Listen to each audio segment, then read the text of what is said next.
Monsieur Hugues Portron, bonjour. Expliquez-nous un petit peu ce qui se passe ici. Alors, on fête sur ce stand 3 anniversaires. Et en fait, ces anniversaires ont tous un lien commun.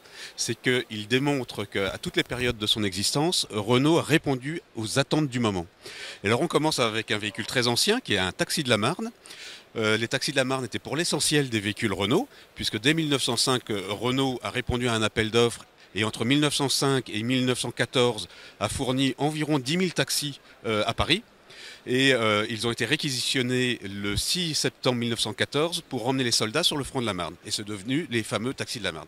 Donc dès 1905, Renault répond à un besoin de circulation dans Paris et de service de transport dans Paris qui va servir aux troupes. Et puis après, il y a une deuxième étape. Les années 60, on sort de l'après-guerre, des années dures d'après-guerre. La France commence à se redresser et les jeunes ont un engouement formidable pour le sport automobile, mais il faut leur proposer un véhicule qui soit à la fois très performant et relativement abordable. Et Renault va faire ça avec Gordini, Amédée Gordini, et ils vont d'une voiture de grande série, la Renault 8, faire une petite bombe sportive, Renault 8 Gordini, qui va être une école de pilotage pour de nombreux futurs champions, puisque beaucoup d'entre eux ont commencé par la Renault 8 et certains ont fini en Formule 1. Non, effectivement, celui-là, vous ne l'avez jamais vu rouler.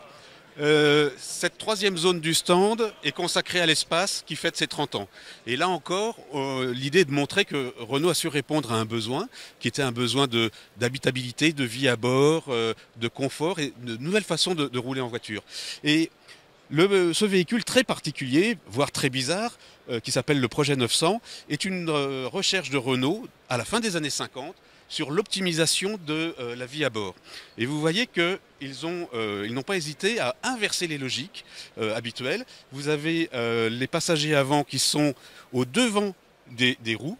Vous avez ensuite un espace très large pour les passagers arrière et le moteur est repoussé tout à l'arrière.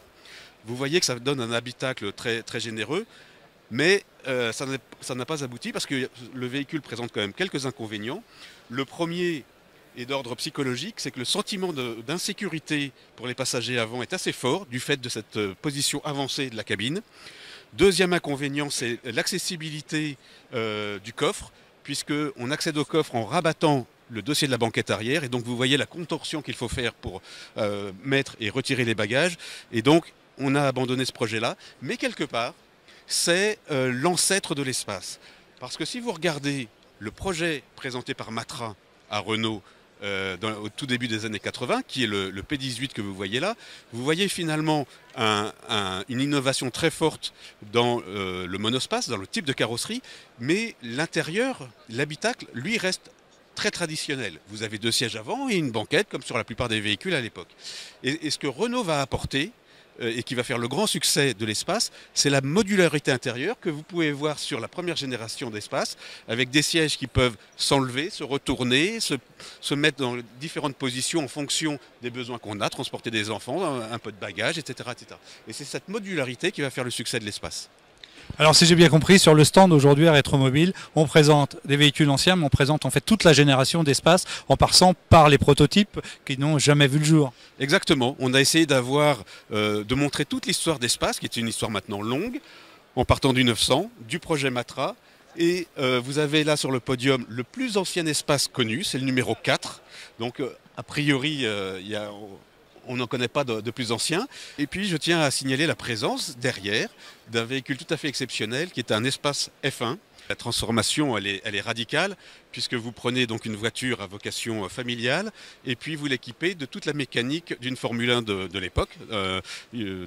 C'est moteur V10 et tous les trains roulants, boîtes de vitesse, etc., équipant la Williams de l'époque. C'est un véhicule qui est fonctionnel.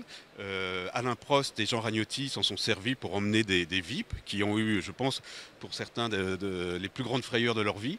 C'est un véhicule qui roule aussi fort, qui pousse aussi fort qu'une Formule 1. C'est une vraie Formule 1 carrossée avec une coque en carbone qui rappelle donc assez fidèlement la carrosserie de l'espace. Mais c'est un engin diabolique parce qu'il a les performances d'une F1, mais il n'en a pas les qualités aérodynamiques puisque s'agissant d'une berline, le centre de gravité est plus haut et donc le pilotage de cet engin est absolument démoniaque. Alors faites-nous rêver, combien de chevaux? Là, il doit être aux alentours de 900 chevaux à peu près.